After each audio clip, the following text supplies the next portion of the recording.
Starfleet Underground.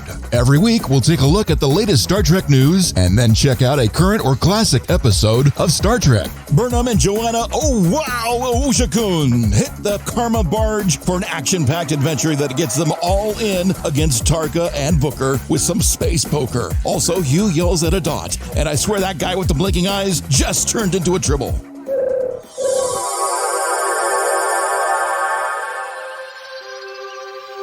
No, I'm sorry.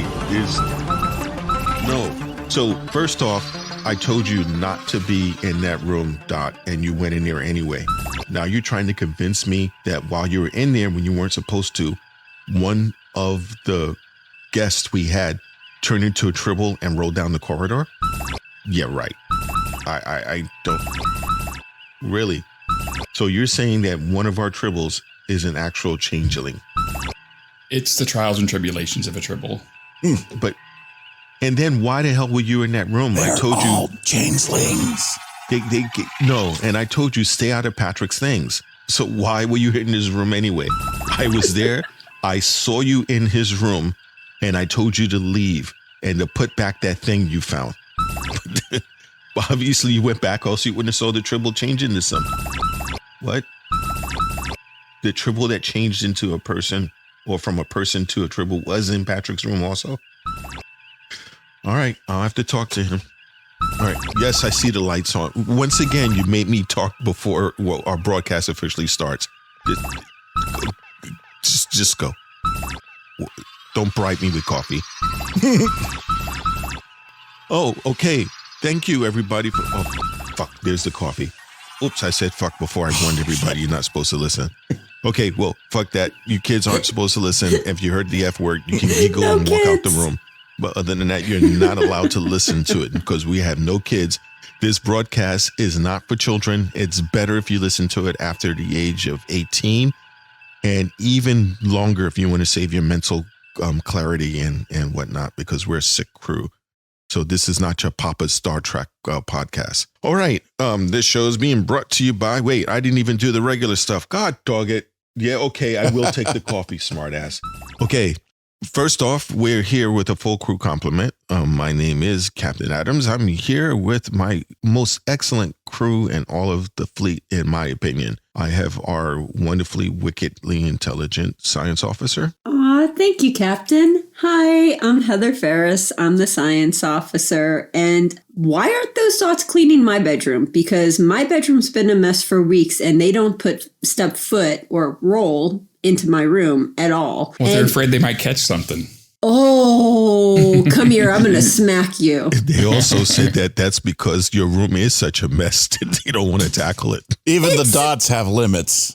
Yeah. Oh, well, yeah. Okay. It is pretty bad. Yeah. The last one said that when he was in there, something moved and fell on top of him and it scared him. That was a science experiment I was currently in the process of working on. It needed full 24-hour attention. Why weren't you attending it then? Uh-oh, her mic cut out. No, no comment. Oh my God. All right.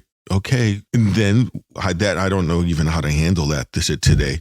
But we also have our most ingenious problem-solving computer person ever, and such a great ambassador to the ship. Whenever we get weird species, somehow he figures out a way to talk to them. So, and that's my number one. I am Patrick. I'm number one. I am the foreign species liaison and the computer guy. And you just got to find out what they really want, and that's how you talk to them. Tell me what you want, what you really, really want. Exactly. Down chicka wow wow. But unfortunately, a lot of our guests wind up wanting you. So, well, how could they not? He's accommodating, sir. Very accommodating. Yeah, I noticed. I could tell when we have a guest that he's particularly interested, he breaks out the Skant and they just follow him around because if he's got legs and he knows how to use them. Thank God this isn't a singing podcast. Yeah, that's a good thing. Although you wouldn't be able to tell by how much singing we do. You wouldn't be able to tell that it's singing half the time. Exactly. That's true. It sounds like somebody's torturing cats. And next, we have our winner of the O'Brien Award, whose shoulders are so wide and massive that he has problems walking through corridors sometimes. So they build these things so damn small sometimes. People have sizes. Starships are supposed to be accommodating. I know it's a Defiant class, and we're supposed to squeeze all this into this tight little package because it's a tight little package of a ship, I'll tell you. But You like my butt? yeah, hallways are, not like your butt at all, sir. They're too tight. Let's talk about packages. We were in a galley and we had a guest that was in, and you walked in your gym outfit, and they look at, holy shit, is that real? So don't wear the tight spandex stuff again when you go to the galley. Scaring the guests. I apologize. Yeah. So much so they turned into a Tribble. Oh my God. And did you realize that the other doc was behind you talking about, my anaconda don't want none if you that bun, son. And, so yeah. My God, Nicki Minaj is rolling in her grave. Answer She's makes a lot. not dead, is she? And he's not dead either. She will be when she hears that version. Oh, okay. As Will Mix a lot, yeah. Yeah. So there's all that. And this show is being brought to you now that we've shamed them all by our content is Section 31 and our wonderfully loyal Patreon people. So we really appreciate our Patreon listeners because they really help us be able to neuter all the Tribbles, send them out on trips and whatnot, and help Thank you, Dom. Heather's cleanup experiment. Yeah. Someone ordered Dom? Thank you, Dom. Yeah, he's one of our loyal listeners. No. Dom. Not Matrix. No, Dom Perignon. Never mind. Wow, you guys are... You're way too fancy for us, sir, with your champagne. Because Patrick is fancy. Oh, okay. Here we go. Hey, wait. Yeah, you can set the coffee there. Thank you. I forgive you for now, but stay the fuck out of Patrick's room. Okay. Okay. So wait, what do you mean you're a TV star? You had a guest appearance. That was fucking you? They do a lot of makeup. I do not want your autograph. Just get the fuck out of here. Oh, I'm sorry. Our 007 dot thinks he's like the Shiznick now because he was on Discovery. Was he the maid? Yeah, he was. I tell you, a lot of makeup.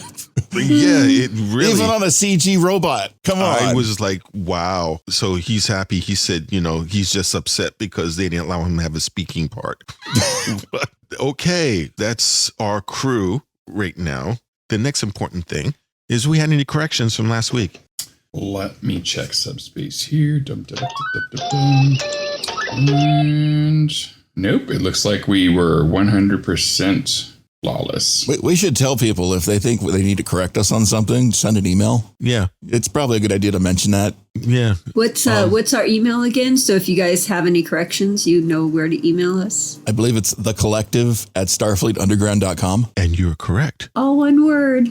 So it's the collective, no spaces, the @ symbol, starfleetunderground.com. So yeah, if you find a mistake and everything like that, we'll give you a gold star because usually we're very flawless. And my number one is really good at pointing out mispronunciations and mistakes right off the top. So there's that. So let's see if you can get us the golden fickle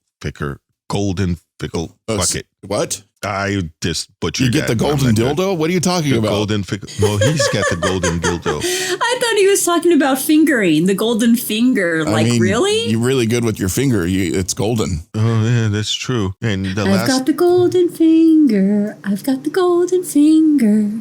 I heard rumors that's true. Don't think that's the word to the song, but anyway. Yeah. Oh, also, a little bit of crew notes before we move on. Amazon has put a transporter pad in cargo bay for deliveries now. So now, you remember back in the old days where they used to have, 2-day delivery or 1-day delivery? You're telling me they can just get it beamed over? Yeah, now they have a new thing that says they guarantee delivery within 10 minutes. And here I thought the Amazon replicator did that. No, I don't think they did that. Maybe it's for other items. I haven't tested it yet. You got a monthly fee, I think. If you am I paying for the wrong one? It might be, yeah. That's why Patrick's getting all those packages before me. I was wondering how that worked. You also get all the free movies, though. Yeah. And that's how Patrick is watching all those movies in freaking the shuttle bay. And then you get Jeff Bezos, the 47th. stated that now Amazon Prime actually means that it's Amazon in the Prime universe. Oh, yeah. So if you're in the Kelvin universe, you're fucked. Okay. Yeah, they don't have Amazon Kelvin yet. So it's Amazon Prime. Oh, God. It's in the Prime. And they announced that soon to be released in Amazon Mirror. So where they come and kill you for a delivery fee. Huh? Isn't that the UK version? You pay them for the pleasure of delivering it. That's you deliver it to yourself. Yeah. Come get it yourself, fucker. Yeah. Also known as Amazon Locker. But seriously. You notice that back on Earth during that time frame, they're making customers do all the work. Because before, you had a cashier. Now they're like, fuck you. You're a part-time employee. You register, scan your shit, and bag it yourself now. Yeah. But there's that. Okay. News of the week. Well, let's go ahead and bounce on over to the golden finger. I've got the golden finger. I don't think that's the word to the song. Yeah, but it makes the song so much nicer because I don't like that song normally. Now it makes a lot of sense. Now I'm going to have that stuck in my head all day. Yep. So I have 2 news items. The first news item is the Star Trek bridge crew was delisted from Steam and Oculus amid possible licensing issues. So the Star Trek VR game could soon disappear from all platforms due to a lost license. Wow. Shh. Yeah. Wait, did you just teach a Tribble to meow? I heard a Tribble meow, sir. Number 1? No, it's my version of Data's Spot. Is that the one you cloned or what? I don't never buy my pussy. My pussies are given to me. Because the last one that you went and tried to get one, they arrested her for selling pussy on the Starbase. Yeah, you can't do that. That's not right. No. Oh my. Okay, moving on to the second news article. Wait. Hold on. You got the video game thing.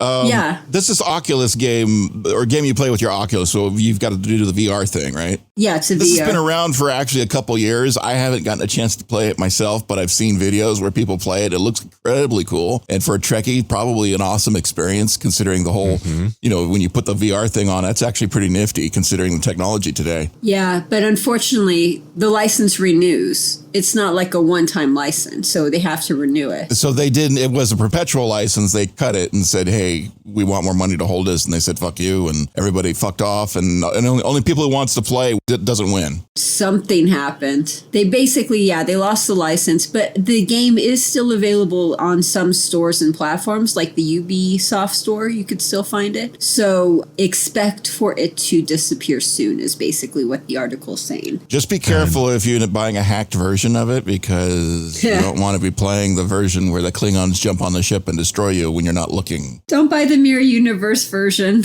Yeah, you get the adult version by accident and, the Pornhub version. Oh no, don't buy that version. That's always fun. Yeah, unless you're Patrick and you want it. That's the secret level. I guarantee that when they pull the license, there will be a dark server somewhere where people will still log on and play it. I'll meet you on level 69. Yeah, something of that nature.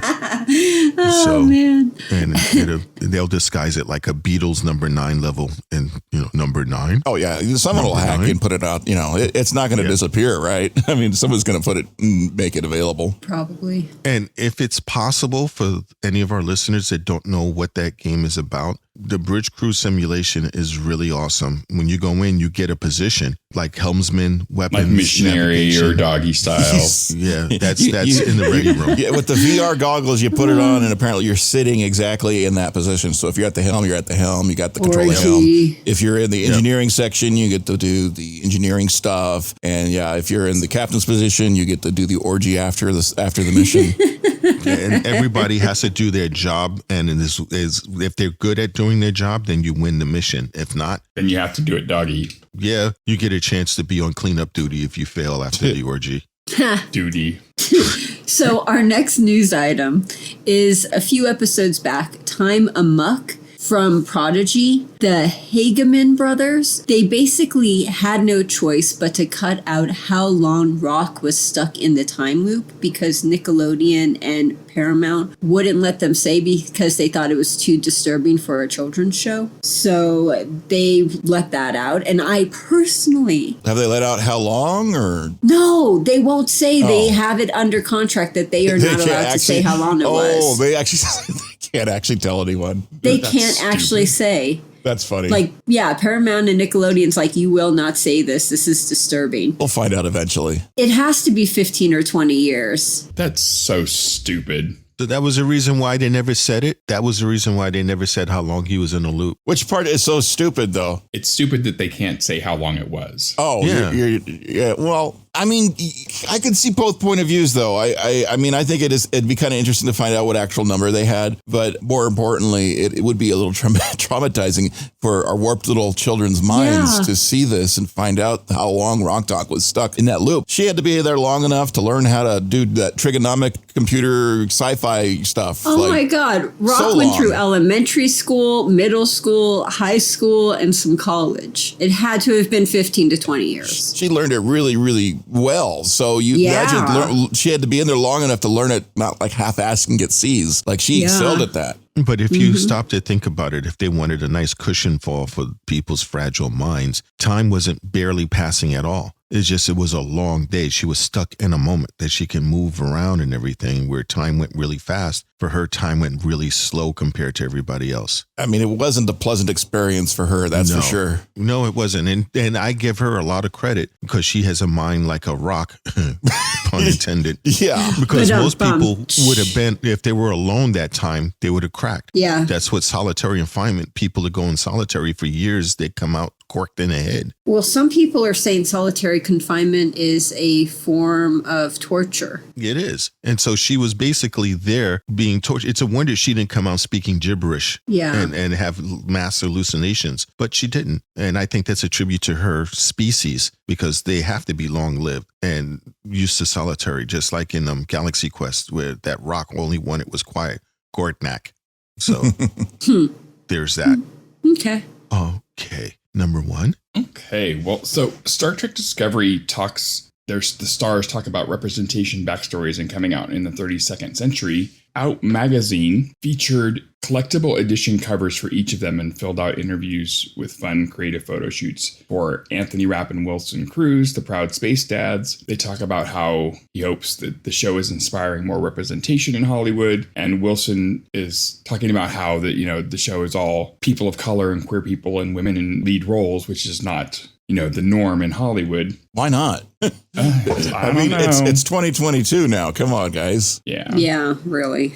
It was funny because Mary Wiseman, she was queer long before she ever got on Star Trek. But because she's married to Noah Auerbach-Katz, people assumed that she was straight. And when someone described her that way in an interview, she ended up coming out publicly to Trek fans for the first time. But, she's been queer forever. So also Tig Notaro is that, she thinks that her character is relatable, even though that she's been seen as struggling. And there's a certain protective layer when you dig deeper, you find there's some pain and a hard road that, that the character's been on. Talk about another character that's been through a hard time. Yeah, personally, she has. But she also, I mean, she's not had an easy life. Cancer and her mother passing recently. Yeah, life is not a picnic. What, in her actual real life? Yes. Oh, sheesh. And then they got the cover with Blue and Ian. And some of you may not know this, but Emily Coots is also out and proud. Ooh. So it was the season 2 finale. When she was reading it in her car, she burst into tears saying that it made her realize something important about herself and that she hadn't confronted before, that she could stay where things were comfortable or go and grow into her full self. So she'd known she was queer for a long time, but she just hadn't come out. And so reading the script for the season 2 finale gave her that push to be authentic. So cool, huh? Yay! That is very cool. So many queer people on this show. It's just like, I love it. Like for the queer community, we're just like watching this going, oh my God, we're everywhere, And like back in the day when I was growing up, if you watch TV, you maybe saw Paul Lynde or what's his name from Lidsville, Charles Nelson Riley. Those were the gay characters you saw.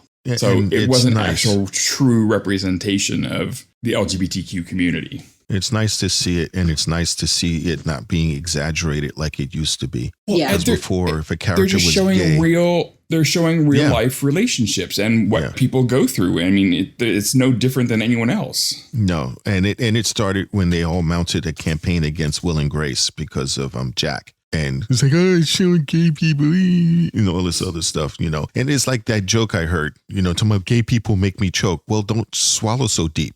Hello. I mean, really, it's a good representation. And I'm glad to see that now finally we're getting more minorities and more people of alternate lifestyles on the show. There's a show on Freeform, which is typically supposed to be just for teenagers, but they got a lot of supernatural and sci-fi like shows on there. And there's one called Siren where they have a polycule group, 2 women and 1 guy. She's a mermaid that winds up coming on land, but she winds up having a romantic relationship with a couple. Cool. And one of the actors on there is actually gay himself too. It's good. Ian Verdun. The one that played the boat captain, right? Yeah, Xander. Yep, Xander. So it's good that they do that because people then realize they're not alone. Because you think there's something wrong with you because of all this masculine toxicity that's out there. Yeah. Growing up, I always thought there was something wrong with me because that's what society told me. And they tell me, oh, gay people, you can beat them. No, not really. You can't do that because they're gay football players that will smash the shit out of you. So just automatically assume if you're lucky. It's like anything else. It's like everybody. I mean, combinations. Infinite diversity, infinite combination. It really means something. If you look at the world, people are just going to be people no matter what they choose to do. So representation matters. Yeah, it do. In my opinion, you can be everything that you want. Where I cross the line at is bestiality and child molestation. Yeah. What about fucking like an animal? That's bestiality. You said bestiality. No. I said fucking like an animal. Like not fucking an animal. Yeah. Well, if you want to put on a costume and crawling around all fours, that's okay. If you want to be, your partner likes it when you're on them, go, yeah, ho, ho, ho. Yeah, like animals from the Muppet, and have at it. Oh my God, animals! You're not Muppets are not allowed. I seriously think Muppets are a no. Muppet fucking? No on the Muppets. No Muppet. What people saw this from way back when they finally confirmed that they lost their fucking mind, that Bert and Ernie were a couple. Oh yeah, I know so many people flipped out. And it was so obvious. Thank you. They lived in the same house, slept in the same beds, and everything. And he's Didn't they have baths together? Yeah, rubber ducky, you're so fun. I thought they were just friends. Our engineer is sorry to burst your bubble there. I mean, there's nothing wrong with that. I mean, all good. I mean, like I'm saying, hey, Muppets are off limits. I love the way you said it, though. You're like, I thought they were just friends. Honestly, growing up, that's what I thought. And there's nothing wrong with that. No. They're roommates. Absolutely nothing wrong with that. It's pure. Even if they were, if they are, then it's okay. They're still friends. Just roommates. They're just really friendly sometimes. They were like the odd couple. They give each other a hand whenever they can. And you want to know what happens to the rubber ducky after the bath. Oh, goodness. But I think, what Ernie said? You try to spend your career with somebody's hand up your ass and don't turn gay. Oh, my. I thought that was funny. Okay, I guess you have any more news? News story. Is it my turn? Not yet. Go ahead, number one. Oh, I'm done. Oh, okay, yes, then it is your turn, Chief. Okay. Well, after all this fun and happy talk, I have to bring the sad. But I would like to honor this. Somebody passed away, Douglas Trumble. You may have recognized his name.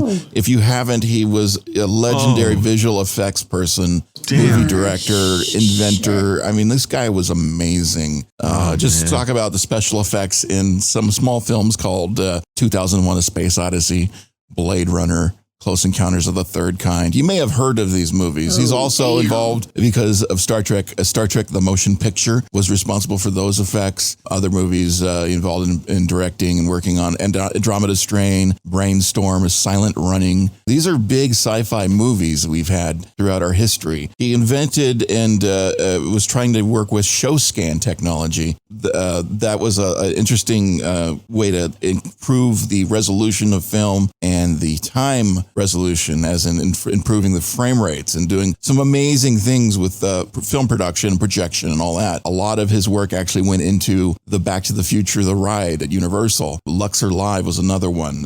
So he was all over the place in visual effects and just technology involved in movie making. And let's clarify, his last name was Trumble, not to be confused with John Trimble, Bijo's husband. Right, Trumble. So Trumble, not Douglas Trumble. Yeah, we just want to make sure people don't get confused. Yeah, don't Google the wrong person. Yeah, I thought this was, this guy was, he's up there with, he's worked with Spielberg and Kubrick and Ridley Scott and, all of these people of films. Huge name to be involved with in these films. So that's how big of a guy that he was. He was 79 years old. And I feel like personally, this guy's intersected in my, just in the world of movie making you read about in the trade magazines, people. And this was one of the guys that kept coming up again and again and again. And definitely within Star Trek world, he was definitely involved in that world as well from the motion picture. So yeah, I just wanted to take a moment and say, who this guy was. And it's sad that he's gone now, but what a legacy he's left. The movie Silent Running was one of the first times that a robot evoked emotional response with me, with Huey, Dewey, and Louie, when he was trapped outside and they lost him because he couldn't hold on with his little legs get ripped off. He was like tending the gardens. I don't know if anybody's ever seen that movie, but you really should. It's with Bruce Dern. Yeah. And they're on a ship because the earth basically fucked up and there was no more forests left. So they had a ship out there. They had these biodomes with forests in them. And Bruce Dern was taking care of those forests. And then they get a message from Earth saying, yeah, dump the domes and come back. And Bruce Dern was like, fuck that. The trees are more important than your life. So it's a really good movie if you guys have a chance to see it. And the special effects still kind of hold up. Yeah. This was early 70s, right? Yeah. Shall we give a moment for silence for him? Yes, please. Thank you.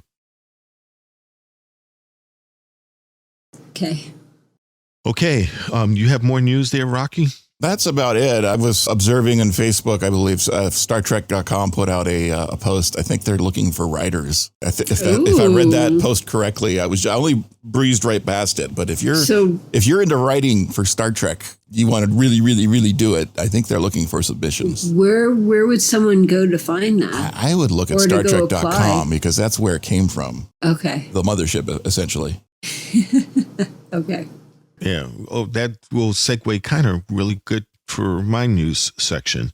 Star Trek Mission Chicago, which everyone knows is happening, coming up really quick here. However, there's still time if you want to be a part of this wonderful event that's happening. Of course, where? Chicago. Hence the name. They're looking for people who want to do fan panels and programming. Ooh. So if you want to do a fan panel and the launch of the Star Trek convention in Chicago run by CBS and Paramount, you can put an application to get a fan panel or get some sort of programming as well as a fan table. So they're offering fan tables right now, which in my opinion, fan tables are usually free. And if you have a group, just don't say, I'm a fan table and I want to be. No, you got to have a legit group that's out there and it has to have views and it's got to be public facing as well.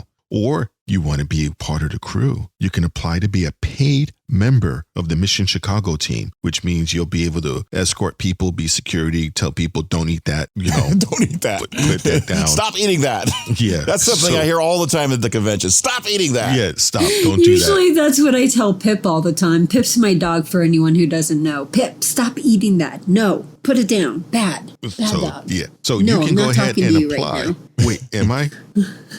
So if you want to... Pip gave me this look like, what? I'm not eating anything. What I do?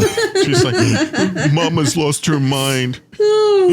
So if you want to go ahead and look into that, you can find the links out there for the Star Trek convention and in Chicago. And if, I'll give it to our engineer so he can actually put it out there.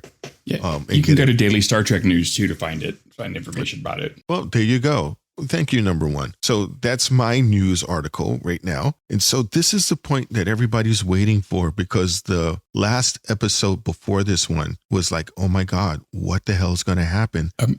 Quick note on those fan tables and the panel programming. Applications are only open until February 20th, so you have 8 days. Thank you for that. So when you listen to this podcast coming up, because we usually release it on a Monday or Tuesday, you got 3 or 4 days left. So you gotta hurry. So make sure you do it. And we'll see you there. If you find my number one and myself, because we'll be scouting the area. We've already got permission from Section 31. You see our pictures, so you should be able to find us. And you recognize us and you stop us, we may give you a present. And number one might flash you his gams. So you got that to look forward to. Yeah, I'm not bringing the Skant to Chicago. It's going to be cold. So can people take a picture of you when you flash them, Patrick? No. Oh, okay. So it doesn't go Video's like a party. encouraged, though. So if you do get him the flash and he's not wearing the Skant, but if he is wearing the Skant and he flashes you, just realize that a part of his body will pop out like a party favor and go. So just stand back. Okay. So here we go. So we're going to go ahead and get started. Pat? Okay, Star Trek's Discovery Season 4, Episode 8, All In, originally aired February 10th, 2022. Teaser, stealing a spore drive, s'more drive. What would you do for an ISO bar? Vance orders all available ships to go after Book and Tarka. And how the hell did Tarka get a hold of the spore drive when it requires dual authentication? The two authorizations were Tarka and Vance. Say what? Rillick wants to know if Vance or Burnham had seen this coming, and if not, why not? Rillick stresses the importance of the spore drive's ability to move away from dilithium as a power source and how it would erode the trust of the first contact mission if word got out it was stolen. Burnham understands what Book is going through and thinks she can talk him down, but Rillick thinks she's too close and refuses to let her go after him. Vance confirms that Starfleet intelligence knows of 4 vendors of Isolynium and is deploying ships to the location in hopes of apprehending Book and Tarka. Vance orders Burnham to take Discovery and gather info on unknown species 10C. Book and Tarka hide in the husk of a dead planet. Tarka tells him it'll take about 24 hours to build the weapon. He also tells him he knows what he's giving up for this mission, and if they succeed, they'll be heroes. Tarka says he can begin building the weapon once Book gets him the Isolynium. Wait, what? You don't have that shit already? I thought you could find anything, Tarka says, to which Book replies, it's difficult to find rare and dangerous elements while being hunted by Starfleet. However, Book does know a seller that Starfleet wouldn't know, but it will cost a lot. Vance tells Burnham how he was so impressed with Tarka when they first met, and his talk of new propulsion systems. He's worried now that he's going to have to send his family away after just getting them back because he backed Tarka, who might start a war that the Federation couldn't possibly win. Vance knows Book won't use known vendors, and Burnham is picking up what he's laying down. He wants Burnham to find a way to capture Book and stay within her mission parameters. You find a way, Captain Burnham. That's also an order. That whole section was really good because he's come very far from someone to like, you got to follow the rules. You got to do this. And he's like, yeah, find a loophole. The loopholes, man. The loopholes. Yeah. All these loopholes are just making me feel... Loopholes? What? Loopy. Hang on, loopy. Loop-de-loop. Well, what would you do for an ISO bar? I love that. That was hilarious. That was funny. Hang on, loopy. Loopy, hang on. Hey, yeah. Say, not a singing podcast whatsoever. No. We can't sing at all. That doesn't mean we don't. But this opening sequence, you can see, I have to give, oh my God, that coffee wasn't as strong as I like. And I didn't make it this time. No, it was the dot. I think the potency is not as good. But it was really good to see. Oh my God, how can I blank on her name? The president? No, Michael. Really? Michael. No, the actress. Sonequa Green? Thank you. It was really good to see the acting chops that Sonequa brought to that part. I mean, you could see that she's concerned. And also, for the first time, she got an order and she was actually contemplating on following it to the T. Yeah. He's like, wait. You just told me not to do exactly what you're asking to do. Like, seriously. You want me to do a Kirk when you told me don't do the thing, and I'm going to totally do the thing.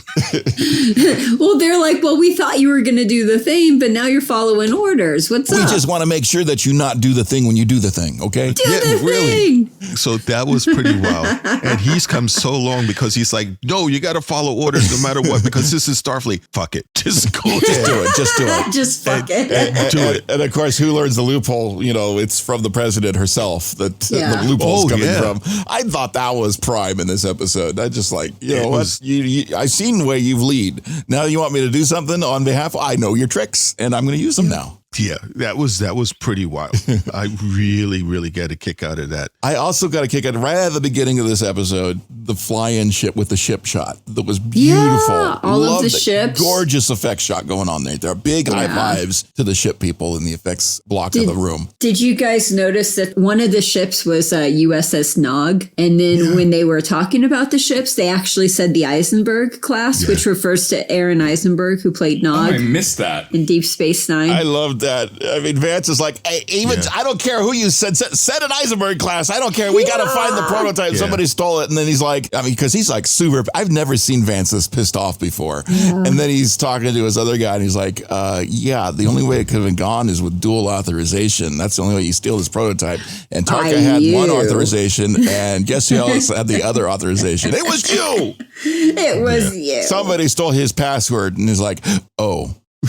I love the look on Vance's face because it was the oh shit moment. And then it cuts to the scene where the president is yelling at both of them. Yeah. I just thought that was awesome. Well, I mean, are we surprised that Tarka could fake Vance's authentication? I mean, not at all, but he's being so upset. Who did this? Who could possibly have screwed this up so badly?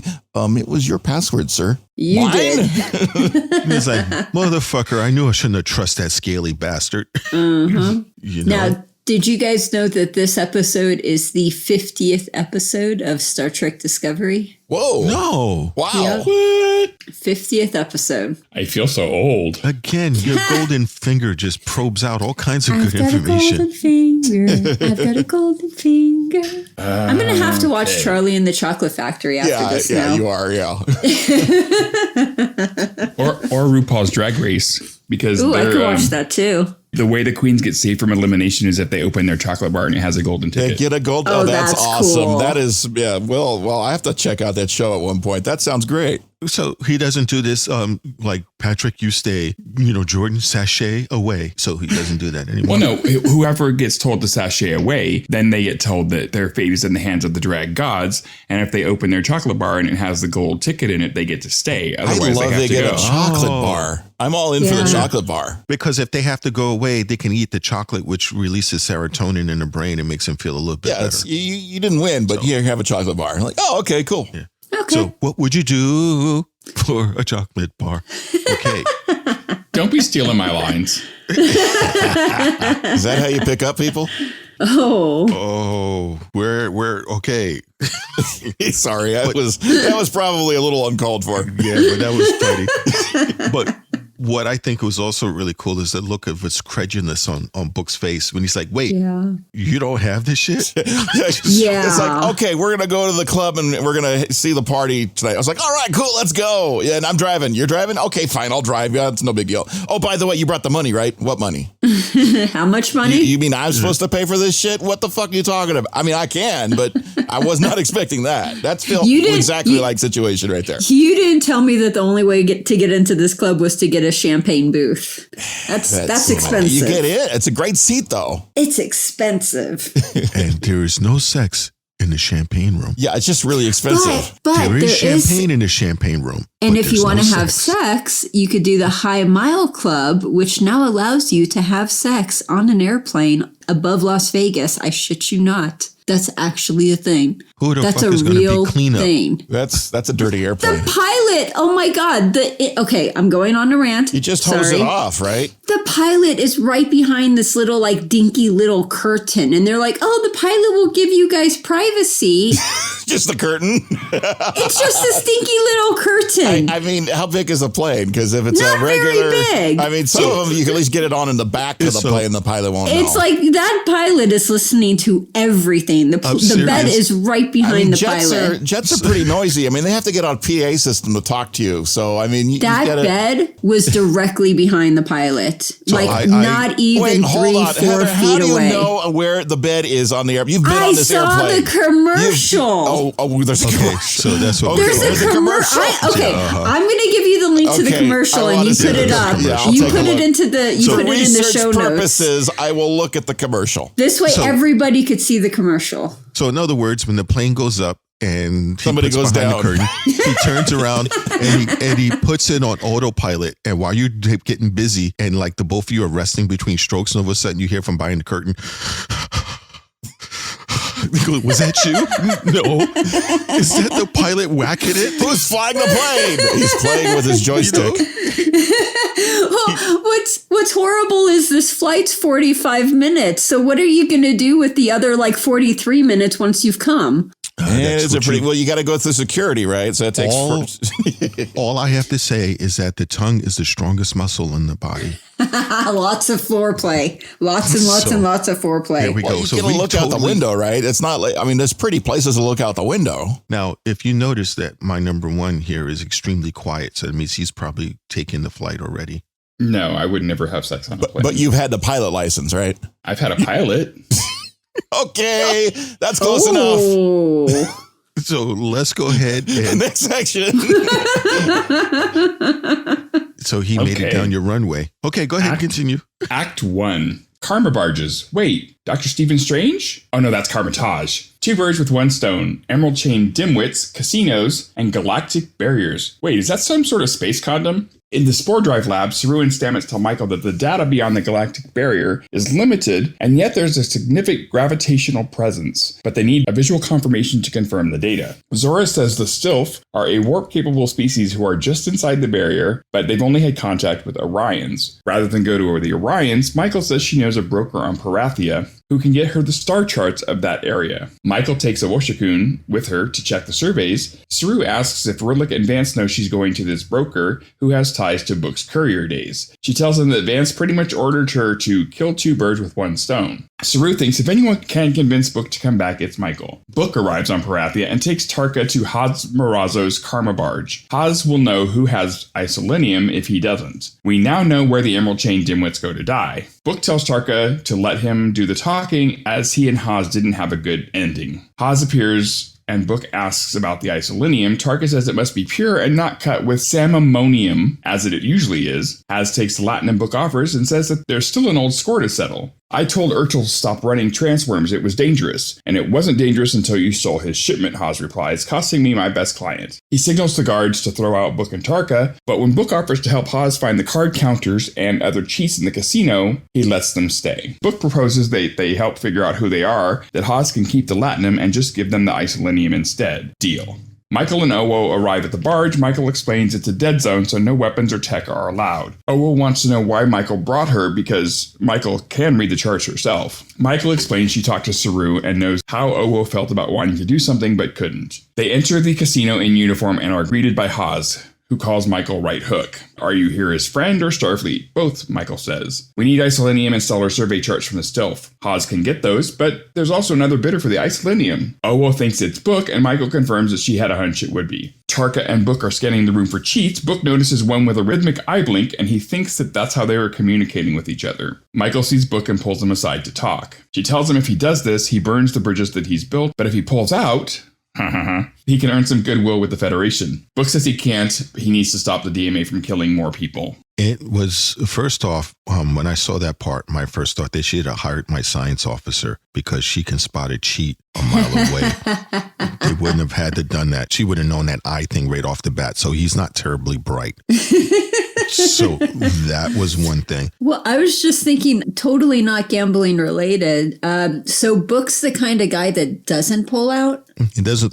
Yeah, it looks like, the one that goes, oops, it happened and I didn't know. Sorry about that. Yeah. I was going to. I just, it was, you're so good. So it got hot down there and I just couldn't control myself. But I thought, first off, Patrick, what was her name? The shotgun. Owo? Yeah, it was nice to see her in a more expanded role, and she looked incredibly badass, and we'll get into that on the next section. But the conflict you see between Michael and Book, it was almost difficult to watch. It's like watching two of your favorite parents fight, and you're like, whose side do I pick? And you can actually kind of see the pain in their eyes. You can see they still love each other, but the conflict. Well, but he didn't pull out. No, he didn't, because he's standing hard. They were going to say, who's going to incinerate the bridge? And well, she was wearing a galactic barrier, that giant space condom. So it was okay that he didn't pull out. Well, okay. So speaking of like wearing uniforms, I don't get this. So basically they say that, if they go here, Federation isn't exactly welcome here. So why would they go in their Starfleet full uniform uniforms? too? I don't know. I think it's a power play or something. Like, I was like, what the fuck? It keeps like the regulars who would try to swindle you away, and only the special kind of people are going to try to swindle you. So maybe it's a filter. Well, I think I did it too because Michael wanted to let them know that, I'm not here as a courier. I'm here as Starfleet. I mean, it is honesty. Yeah, but Starfleet's not welcome. There's a difference of, Well, that's a really good point, number one. Mm-hmm. Yeah. Want to establish boundaries and rules right off the top. Oh, and I think I mispronounced the word earlier when Tarka says that the isolynium needed to be pure and not cut. I think I said samimonium, but it's simonium. You don't want any of that street isolynium. That's street isolynium shit. That'll fuck your brain up, man. You want to get the pure uncut stuff. Don't cut it with simonium. Horrible. Yeah. For those of you that were about to send us an email on that, go ahead and delete that email. Because we were self-correcting, much like the self-sealing tires of the 20th century. Oh, goodness. Or a galactic barrier. Here we go. Speaking of the Galactic Barrier, okay, so in Stamets' lab, like him, Burnham, and all of them are discussing like the origins of the species, blah, blah, blah. And they think species 10 is located in the Galactic Barrier, which for anyone who doesn't know is an energy field surrounding the rim of the Milky Way galaxy and was first introduced in the original series, Season 1, Episode 1. No, shit, now you got me screwed up. Where no man has gone before. The rim. Okay. Some men have gone there before. So the thing with the Galactic Barrier is if you guys read the novels, in the Star Trek novel Q Space, it was revealed that the Galactic Barrier was created by the Q continuum to keep a more powerful being from destroying the galaxy. So I'm wondering, is this mining apparition, is that from this more powerful being that is going to destroy the galaxy? It's curious. And the being in Star Trek V, they talked about the Great Barrier there too. And it turned out it wasn't God hanging out in the Great Barrier. It was a guy who was a criminal that they somehow needed a starship to get off. What does God need with a starship? It's actually not God.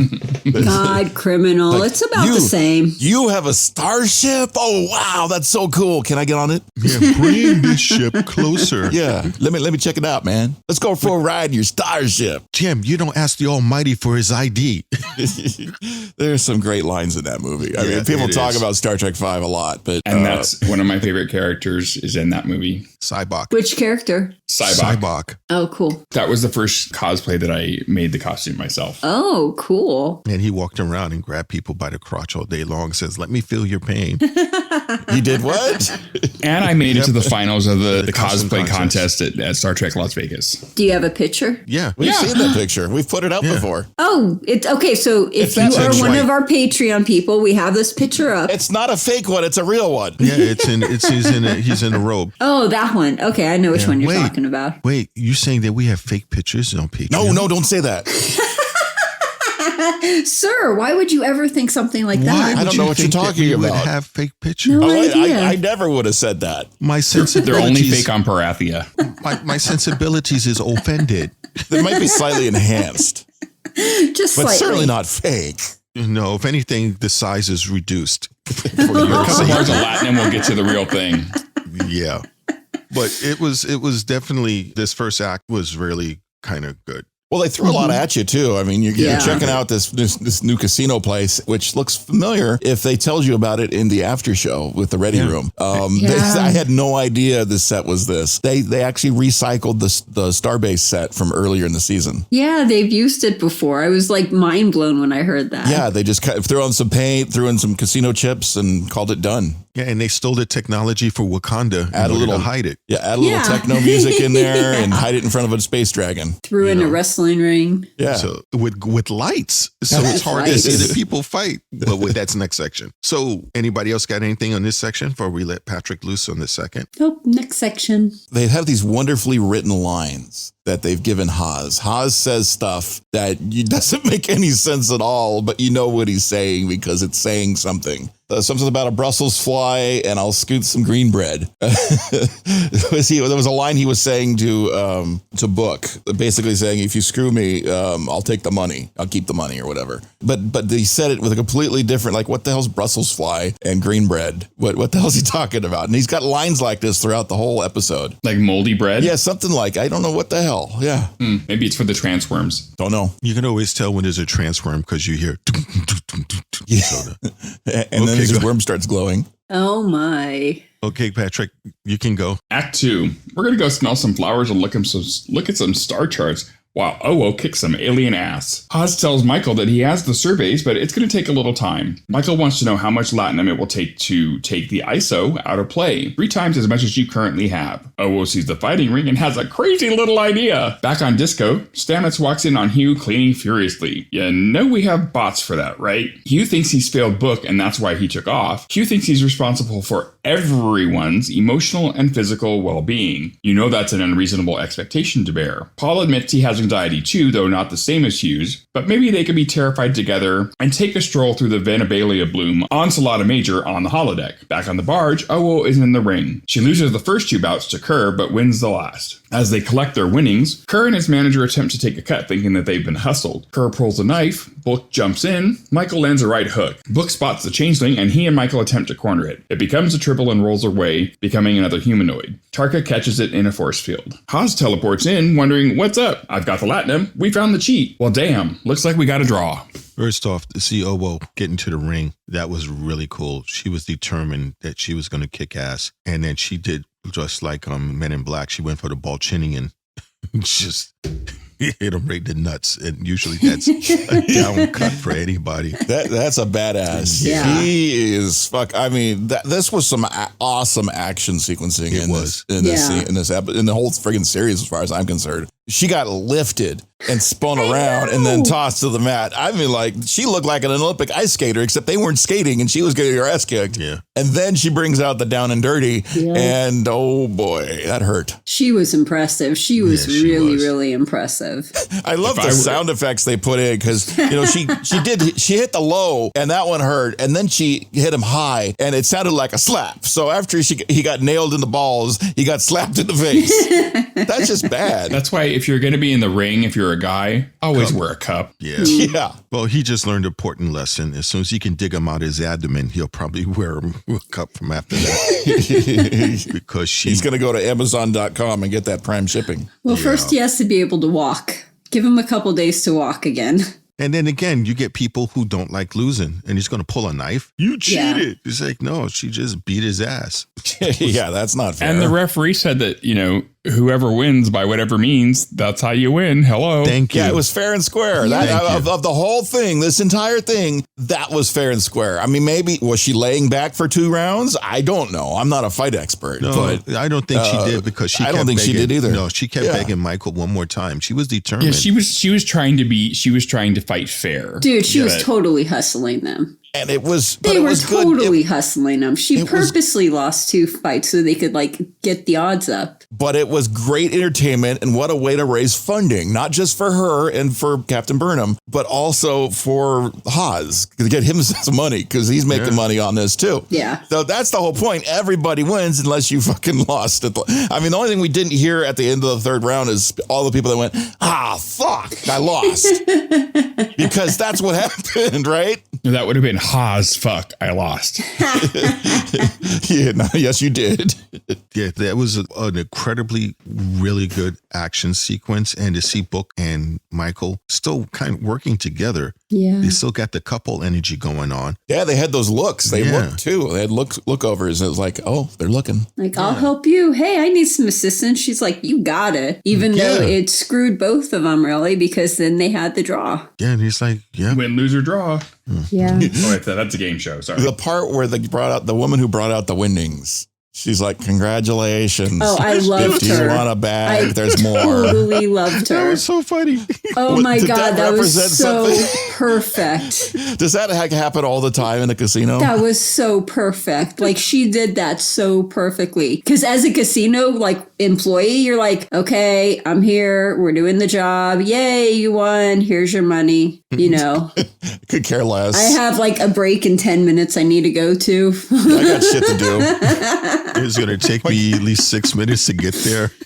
Oh, I the love backstory. that. Yeah, the backstory, that must be incredibly accurate. They said in the ready room, they were talking about they actually hired an actual casino person to be the consultant on this. He wasn't a casino person. He didn't work for the casino. He was a professional poker player, which is, there's a difference. I beg my pardon. Sorry. Yeah, you're right. Sorry, I'm sort of picky about that. There's a huge difference. And no, you're right. They did say it was a poker player, but they had a consultant, an actual authenticity person. Yeah. And that apparently was very accurate. But that was good that they did that. But I think that's the next section when they actually start to play. Yeah. Yes. Yeah. So, but it was really kind of cool to see all the action and to see that Michael and her, it was like a flashback when they used to wander that area as a couple. Yeah. And now they're on opposite sides of the fence, which is, it's really like they said in the after show, they're not letting their love for each other change their principle that they're standing on. Yeah. And what I really enjoyed is the fact is that a lot of couples in real life don't know how to do this. You can disagree with someone. I mean, vehemently disagree with someone, but still love them. Some people equate the two as one. If you don't agree with me, that means you don't love me. This is that's not true. I mean, she did have that fucking right hook. I would agree with her all the time too. Oh yeah, no doubt. She's more or less agreeable generally. It's like, look, tonight you're going to give me a multiple, or you're going to find out why they call me Right Hook. Oh, Captain Right Hook. Yeah, oh my God, yeah, really.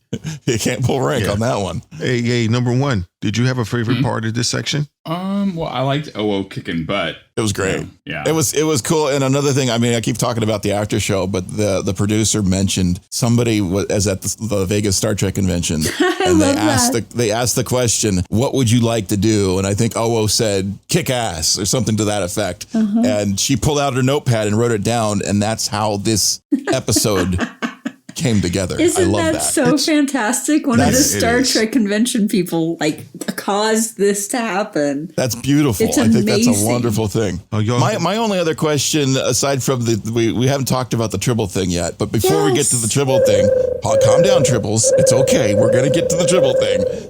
Where was security? I hear Heather talk about security in casinos all the time. I did not see anyone look like security at this place. Nope. No security. They were on their mandatory break time. That's why.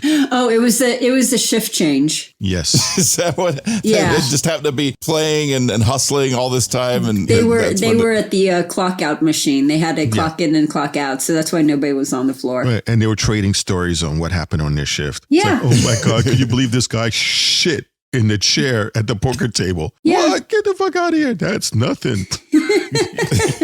My guy, got up and he got pissed at the dealer and peed on him. What? So the other part I liked about this, going back to the news story from earlier, was they showed the relationship between Paul and Hugh and how, that could be something that happens to anybody. And, at any time in their relationship where one of them is very stressed and the other one's like, okay, calm down. Let's go on a date. We can get through this, Yeah, I thought that was really cool. I mean, because they're both dealing with heavy stress. Yeah. And Hugh is really showing he's fucking stressed out. He's yelling at the dots. I know. He's like, no, the ship cleans itself, Hugh. Stop. Let's go take a walk through a field of flowers. It'll be beautiful. Stop yelling at the Roomba. And Puppies will put them to sleep. Puppies. He's screaming at the dot. Oh, it was dot abuse right there. Well, that's why as soon as they left, the dot did what he was told not to do. It was revenge. That dot was like, motherfucker, I'm going to come out here. I'm going to clean your shit. And you can't yell at me for it because I'm going to fucking take a break after. Yeah. But it's nice to see, the realness of the relationship. It was. Well, just the realness of the whole situation, seeing a therapist have an emotional breakdown because they have so much on their shoulders and so much pressure and so much responsibility, to have them actually be affected by that. It was great seeing reality. Because typically your Star Trek people are heroes. They don't deal with that kind of stuff. But look at the Next Generation. Everyone was perfect. Did Will Riker ever fucking yell at a dot? No, I mean, everyone was perfect at all times. Except for Barkley. But these guys are, except for Barkley. Barkley was the only one that lost his... Barkley was annoying. He was the one. But yeah, these guys... I love how Paul he was comes out... Not that one. Okay. I love how... Paul Stamets came out and said, hey, it's anxiety. We're having this. I mean, yours is different than mine, but we're both having this. And it comes from uncertainty. And yeah, it's terrifying. And I love the best line right here. Let's be terrified together. And I love the solution, too. Walk through a field of flowers. Yeah. Like, that's a really good solution. They're going to be doing more than walking through those flowers. Yeah, but it gives a chance to relax. Puppies will put them to sleep.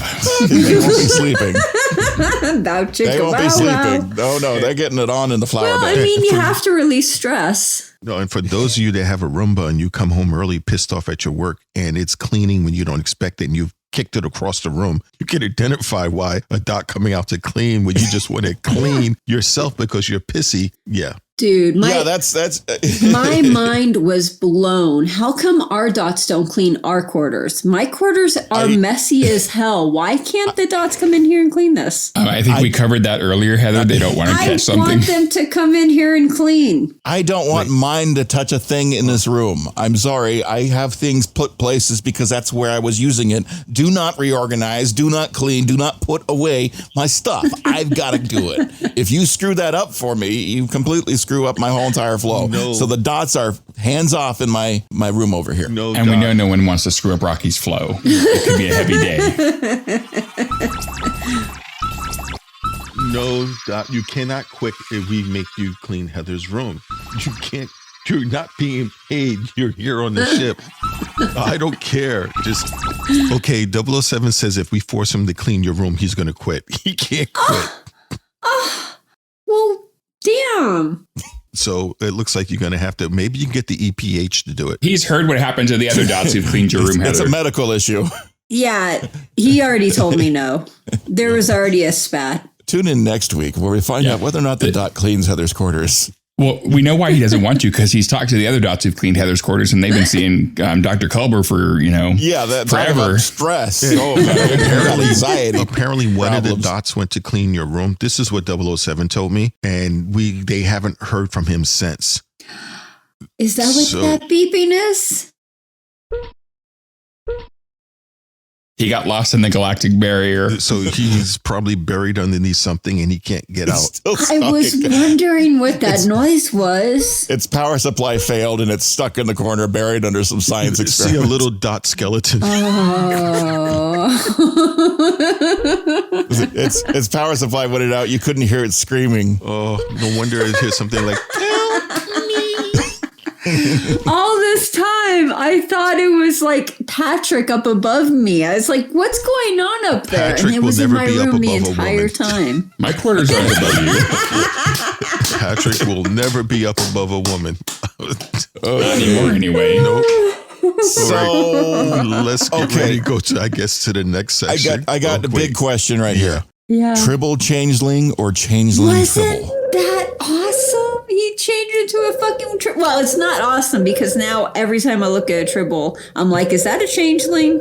Is someone spying is on the me? Great Lake somewhere nearby? I mean, That was seriously fucking cool. I mean, they hit our Tribble quota for the show. I mean, isn't that what it was called? Where the Changelings went to the Great Lake? A Great Link, yeah. I think so, they had yeah. a planet they went to. It's a big ocean, except the ocean's a link full of them. Got it. For anyone who doesn't know, the Tribble changing alien was a changeling who is Odo's people from Deep Space Nine. Now, there's one way. I just have an idea in order for us to find out if we have any changelings on board as a Tribble. Heather, when you take a shower in the morning, just conveniently kind of leave your door unlocked. And if you see a bunch of Tribbles in the bathroom, just call security shield around them, because I guarantee. So Hugh is already stressed enough. We don't need them running to Hugh for counseling. I'm pretty sure after she seeing showers with Tribbles. Yeah, I already have a bunch of Tribbles in the bathroom with me when I shower. That's a normal thing. Yeah. Well, and when you're using the bathroom too, they just kind of sit there and purr at you. Well, it's like they follow me around everywhere. No matter where I go, they follow me around everywhere. Even when I go to the bathroom or take a shower, they're always. Have you ever been sitting there and on the crapper doing your thing, and you get your pants down your legs, and the cat comes in the room? I'm sorry, and the Tribble comes into the room. The Tribble comes into the room. And it jumps up on your underwear. The Tribble just jumped up and just kind of sits in the underwear and looks up at you. I saw a video yesterday of this little miniature chihuahua. He comes into the bathroom where the owner's taking a dump, and he literally crawls into the guy's pants and underwear and curls up there in there and sleeps in there. It was the funniest, cutest thing ever. It's a cozy little hangout. Yeah, it's a little hammock. It was so funny. Well, your guys get interesting ones. The ones always try to disguise itself as a loofah. Okay, I guess we can go to the next section, because Lord knows just a second. I hear the dot. It's somewhere in the room. I'm gonna look for the dot while Patrick gives the summary. I hear beaming. I hear beaming in the background, and I'm gonna look for that dot. I'm hearing it. Act 3. Poker. I barely know her. Communicating without words. The pain of loss. Leonian poker will settle the matter. It's my raft, my rules. I keep the latinum and you get to keep the isolynium if you win. Burnham gets chatty, informing everyone of Book's tell. She and Book are communicating in silent code and eliminate Mott Trube from the game. Owo asks Tarka why he's doing what he's doing. Is this about someone who died? Revenge? A promise to someone? She knows what it is to lose somebody. Zachariah has been eliminated from the game, leaving only Book and Michael. Book wins the game and the ISO. To see them trying to outplay each other. First off, those card designs was pretty cool, and the chip. Oh my God. Okay. Speaking of the card design, if you guys look at the face cards, you could see that the alien called Arcadian, which appeared in the last season of Lower Decks and also the movie The Voyage Home, he was on the Jack. The queen was Natalia species, which we've seen in the movie Star Trek Beyond. And the king was a Cardassian. Do you think there's going to be an opportunity to buy a set of these cards at the next convention? I hope so. They better. If they have it when number one and I are there, we'll get you a deck. Okay, if anyone from Star Trek is listening, if you guys need a custom deck of cards, my company actually does that. So let me know. Give me a call. Send me an email. We can make a custom deck of cards for you, printed, shipped. And that is email thecollective at starfleetunderground.com. Attention to our science officer. And again, that's a deck of cards, not a dick. No. Oh, there's no dick of cards. And if you do have a dick of cards, please send it to attention of number one. The collective. We'll forward it to the right person. Starfleet.com. I don't need nobody's dick. So, you guys are acting like Klingons in a disco. I love that line. That was hilarious. Got all the cool lines because some of his stuff doesn't have to make sense, but that one made sense to me. Can you imagine Klingons hanging out in a disco? You hear, Rocky, we need a certain sound effect of Klingons in a disco. Just saying. Just be like, what the fuck is going on here? Turn around, let's go. You can tell by the way I use my bat lift, I'm a warrior man. No time to talk. Oh my God. Bad girls talking about the sad girls. Kapla! Kapla! That's the latest disco hit. The entire song is just these funky bass lines playing with the kapla! in the horn section and the string section playing some time, and then all of a sudden you hear "Kapla!" And the very last they yell "Stomachor!" It'd be like that meme. My bat lift bring all the foes to the yard and paracock say, you know, that one. I fucked it up, but you know which one I meant. My bat lift bring all the boys to the yard, and Picard says like, damn right, because I'm better than Yar. I thought you said paracocks. No.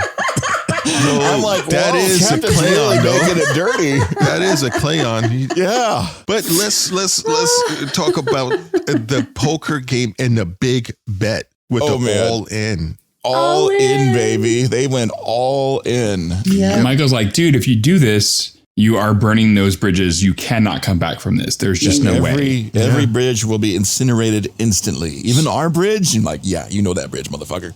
And Michael's like, you know, I love you, but you know, I have to stick to my Starfleet principles. I mean, that's just who I am. We're seeing them break up though, right? We're seeing them completely break. This is it. That's you're done. Out. Technically, yeah. If there's anything left in our ship, we're not sending it back to your ship. That's it. I love this scene between them. The dialogue between them was amazing. It was so good. It was great acting. And it was fun watching the poker sequence stuff because they threw in all those little, you know, they're not supposed to be tells, but they're tells. And it's kind of fun watching actors trying to portray those. Oh, that was so obvious. And they cut them together. Dude, if you do those tells in the casino, they will know and be on you so fast. I mean, they had all the chip tapping and the eyebrow wiggling and the finger on the face kind of thing. I mean, I was like, why is he doing the Carol Burnett thing with his ear? Obvious. They were doing, it was like sign language, just not sign language, right? Yep, they were communicating silently. Yeah, they were. And it was really, again, that whole moment. See, I understand books. That homo what? Their books need for revenge. He really because they killed his family and his homeworld, so he wants to kill him. And I understand Starfleet. Well, he's all in on this already. Yeah, right? but I understand Starfleet because if they have a technology to send out a probe that can fucking dice up worlds, you don't want to piss those people off. Yeah, they don't know this yet. We can't even deal with the probe. They don't even have the big picture, and the big picture is even bigger than the thing that they're picturing. That's what we learned in the next section. Yeah, but you just don't do that. Just like in the Voyage Home with the whales, they sent a massive probe that was basically boiling away the oceans just to find out where the whales actually come down and visit. Yeah. And then so you don't want to piss somebody who could send a huge, Pringles can to your planet and kill you. So yeah, that's not thought all the way through. It's like when I was active, there was a tanker and he was a loader. You can always tell a loader on a tank because they got big shoulders and they're massively built because they usually got to handle the rounds and load them into the cannon. And wasn't Tank killed in the first Matrix? No, that's the other tank. But I saw a guy like that in a bar fight and someone hurled around and they tried to sucker punch him and they hauled back and they punched the hell out of the guy. And all he did was suck or punch him. No, they went to punch him and they punched him really and his head snapped. And then he turned around and looked at him and goes, why the fuck did you do that? And I saw the guy who punched him look like he shit himself right then and there. He just don't want to do that because he laid into this tanker with all his might and the only thing did was annoy him. My God. Yeah. Oh, wow. And that was my favorite phrase this episode was, oh, wow, because you had, oh, wow. Oh, yeah. Oh, wow. And then during the poker sequence where Burnham is turning up the insanity and she's like, oh, wow, we're playing poker. Hey, guys, how are things going in the intimidation industry? Yeah, oh, yeah. That was They start talking about Schaefer Colony and it's just so goofy. And I love what Haz says at the very beginning of the poker game where Haz is like, okay, anyone who acts like an Armus. Now, if you guys don't know, Armus is the tar monster that killed Tasha Yar. So basically he's saying if anyone acts like an asshole. Oh, yeah. And it was on Lower Decks where they made like the prank call. That's why that name sounded familiar. Armus. Yeah. I thought they were referencing the evil computer Agamus. And I got my A's mixed up. Okay. That makes more sense. Armus, the tar monster. The tar monster. Yeah. The skin of evil. And wonderful making prank phone calls with.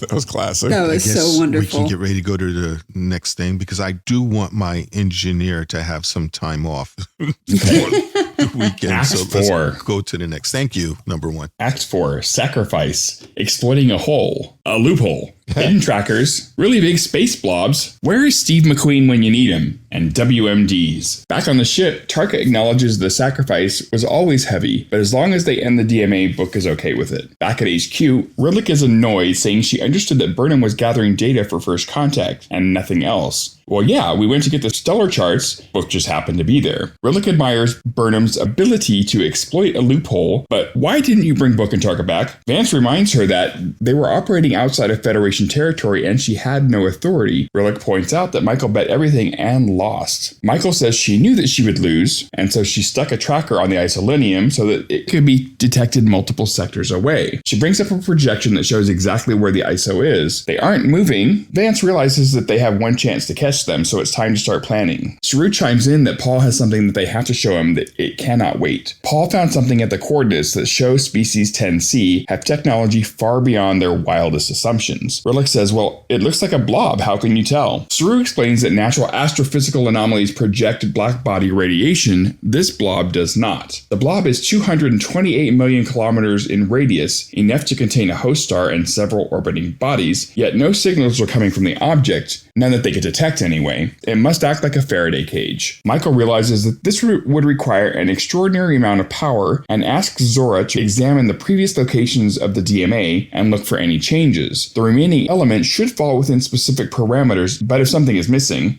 Boronite in sufficient quantities could be synthesized into something far more powerful, and then some. Zora confirms no Boronite at the previous locations. It's not a weapon, it's a mining dredge. If the DMA is a mining dredge, imagine what their weapons are like. Oh shit, we're in trouble, folks. If Book and Tarka destroy it, Species 10C would surely see that as a hostile act. We must stop them at all costs. If they're being basically a freaking out because somebody sent a Roomba out. But you think the Roomba's bad? Yeah. But the Boronite, that's the scary thing. Do you guys know what Boronite is linked with? That's the stuff you use to do your clothes. Yeah, all right, gets it clean out, right? So It's better than bleach. Or is that borax? Boronite was mentioned specifically in Voyager, the Omega Directive, where the Borg used it to synthesize the Omega molecule. And this species who's mining borite maybe figured out how to use the Omega molecule to create a massive weapon. So, do you guys remember the Omega molecule? Mm-hmm. Oh, good. So that's what this species might be. It might be like... That's what they're referring to? Yeah. That's fascinating. And also, Picard Season 2, they're going to have Q there, and they're going to have the Borg Queen there. And with the Boronite and the galactic, space rim and everything, wouldn't it be cool if, they linked the two together, like this in Picard Season 2? Well, if they're going to rim, they need to have the Galactic Barrier. That is a definitely oh shit moment. And I hope that Michael could tell Book that, because you do see Book is getting a little concerned on that asshole at the length he's going to in order to destroy it, because he's a little concerned himself. You can see every once in a while he's telling him his evil, Pinky in the brain plan, that Book is bothered. What we got to do tonight, right? Same thing we do every night, Pinky. Try to take over the world. I have to stand back and look at this. The immense power involved in these 10C aliens. They're the house that's in the middle of the ghetto and they got all the windows boarded up and the iron fences around, and they've got you can't see what's going on. They've decided on purpose to shade themselves. They've tented the house. They put the whole blob up and you can't tell what's going on. They want privacy, right? Yeah. You don't want to go knocking on their door and saying, excuse me, especially after you've just discovered their mining dredge was the most destroying, horrible, random thing in the galaxy. Dude. And Booker and Tarka wants to go blow it up. Well, I'm just they don't know what they're up against. How can you have the audacity to want to go take that thing on anyway? And that's when you got to call in Steve McQueen. It's bigger than anything. If this species is so evolved that they have actually harnessed is the Omega molecule, a nuclear weapon is not going to do jack shit to them. It's going to be a little annoyance. They might not do anything to them. No, it'll be like swatting an I don't annoying. think anyone got my Steve McQueen reference. Yeah. I'm trying to figure it out. It's not clicking for me either. Steve actually. McQueen was in the original The Blob. Oh, gotcha. It'll be just like somebody who punched the tanker in the head with all his might, and he just looked at him. So they're going to send that isolynium bomb, and they blow it up, and they go, "Did you feel that? What was that? What was it? But now I'm pissed. We just fucking got this spaceship painted." Yeah, now you got a ding. What the hell? Well, it's like a mosquito. You know, the mosquito does a little ping, and you're like, ow, that hurts, and I'm annoyed. And then you smack it and kill it. Okay, I haven't done this in a while. Smack that ass. And I might have said it before, but I'm going to do it. There's this elephant going through a jungle, and it winds up getting into quicksand. And it's sinking in quicksand, and it's trying to get out. And a little mouse is in a tree, and he sees the elephant going down in the quicksand. He goes, "Hey, I can save your life." And the elephant's like, "How can you do that?" He says, "Well, I'll save your life under one condition. I'd never had me an elephant before, and I want to fuck the elephant." And the elephant she's like, "Well, what the hell? I'm going to die here anyway. Go ahead, save me." So the mouse gnaws on a vine, and the vine falls near the elephant's trunk, and the elephant is able to pull herself out of the quicksand. He goes, "A deal's a deal." And the elephant's like, "Okay, why not?" So the mouse climbs on back and starts working it, and the elephant is just, there. And then a monkey sees this, and he thinks it's the funniest thing ever to see this mouse fucking the elephant. And he laughs so hard that a coconut falls and hits the elephant on the head. And the elephant goes, "Oh!" And the mouse goes, "That's right, take it all." Oh, my. So it shows Reminds me of the song Nelly the Elephant by the Toy Dolls. Oh, wow. it just shows overinflated ego. And that's what's happening. He's assuming he's the smartest person in the room. Yeah. And it could be just like that. He's taking this like, I got this big swinging isolynium bomb and it's going to mess with you. Boom. What was that? But it's interesting. And I'm curious if they're going to catch up to him before they build this thing. And it was one of those reveal moments when Michael, you saw her put the little chip that disappeared inside the casing. That was like James Bond cool. Bum, bum, bum, Yeah, it was. bum, bum, bum, bum, bum. And That was pretty sneaky. yeah, and it shows that she knew she wasn't going to be able to beat him. It looked like the same tracking device Spock used on Kirk in the movie The Undiscovered Country. Yeah, I think it's similar technology for sure. It's probably even better refined because you can see it long distances away. Yeah. Basically, Michael put an air tag on it. Yeah, there Yes. Yes. you go. I'll go through the entire poker scene wondering does Burnham really think she's going to beat Book? And you realize, because you got two things going. They're breaking up and they're trying to beat this poker game. And she's like, she knows he's a better player, but she also knows that the game is not, it's not set. There's ways to manipulate this game. And then there's ways it's still gambling.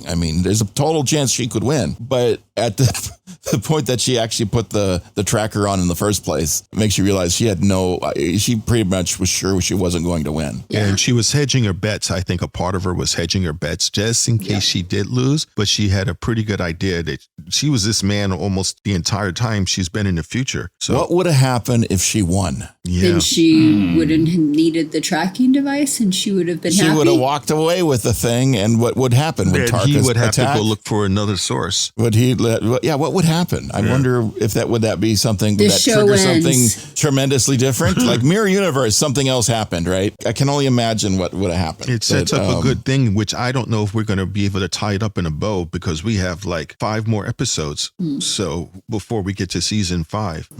So it's going to be interesting. And segue is for you, Heather. I know this is way past the news, but Paramount says, hang on, we're going to have, stand by. There's going to be more Section 31 news coming. Yay. Oh, more news. Yeah. So just to let you guys know on that. But it's really kind of cool, this last section. Chief, did you have a favorite part of this last section? I think my favorite part was the Tribble. Not the section, but Yes. the show. The Tribble was the best thing. Yes. You're going to run away as a Tribble. That's just of all things. And I swear, was it a Tribble changeling or was it a changeling Tribble? Maybe the Tribbles had been changelings this entire time. Tomato. Well, this is true. It's just like that thing. What did Cinderella say to Pinocchio? Oh, Lie my face and lie to me. No, Lie to me, tell the lie truth, to me. lie, tell the truth, lie, tell the truth, lie, tell the truth. So, hey, number one, since you did the review on that, did you have a favorite part of this last section? I probably the oh shit moment when they're like, okay, so we know what this is, and we know that these people are seriously dangerous. I think that was cool. How about you, my science officer? I think my favorite parts in this episode was the Tribble and the dot cleaning. That was funny. That was hilarious. I'm a big relationship type of person, and I really liked how Vance and Michael and the president all realized that each one has like a little skill. Because she looked at Vance and says, yeah, she probably got a prodding from someone else. And he's like, I don't know what you're talking about. I don't know if it was, she figures it might have been him, but it could have been her because her example, that's the way she's running stuff. So maybe she's taking the lead by the example. Plausible deniability. So it was a really good, I think, part 2 to this. I know there's probably not a title, but I'm going to ask you anyway. Number one, is there a title for next week? Don't think so, but let me look here. If this one was all in, the next one should be deeper, harder. Or faster, deeper, harder, faster. Nothing in IMDb, and Next one's Lost Wages. Yeah, sorry, you lost. And for those of you who are excited to know, next week also Heather will be doing the recap. So Yep. it is going to be her. So again, Patrick, as we begin to tie this up, you did an outstanding job as always. Thank you. Your humor is greatly appreciated. Okay, ratings time. What would you give this, Heather? I give this episode an 8. It was very good, very well done, had a lot of good moments. I like the gambling aspect of it, and I enjoyed it all around. How about you, number one? What would you give it? probably about a 7.5. I mean, it wasn't great, but it was good. There was a lot of parts that I liked, little different things. So yeah, 7 or 8, 7.5 or 8. Yeah, how about you, Chief? I was going to give it an 8, but I'm going to give it a high 8 because there was just the classic parts in this, the Tribble changeling and the dot yelling at the dot cleaning. And well, and you could have gotten high in that casino anyway. So yeah, and the contact. And then, I actually enjoyed the little casino thing going on. I thought it was kind of fun. Burnham's a little over the top, but I think she was doing that on purpose, but it's still funny. And Owo kicked ass. Owo was great. I enjoyed this episode. I did. Well, I'm giving it a 8 as well because of Owo. I mean, it was really cool seeing her, and she's not a security person, and for her to kick ass, and she looked in incredible shape. I mean, she was gorgeous. Girl was fit. So yeah, I mean, that made me get a little closer to the TV on that. She was just, she brings it. Well, no, I'm sorry. Viewing screen. Still using old Earth dialogue. What the hell? Yeah, but it was really nice. Yes, Dot, we did talk about you this episode. No, you still can't quit. Get the other dots together and decide amongst yourselves who's going to help Heather clean the room. Tell it to treasure hunt because they need to find the other dot. Okay. We're going to get ready to tie this up. Thanks, everyone, for dropping in and joining us. We really appreciate you guys on the premiere when we have it. Unfortunately, because of my duties now, I'm not able to get to the premiere like I used to, but I'm there in spirit. So thank you, Heather, and thank you, Chief, for always making it to the premiere. Yeah. Hey, they're here.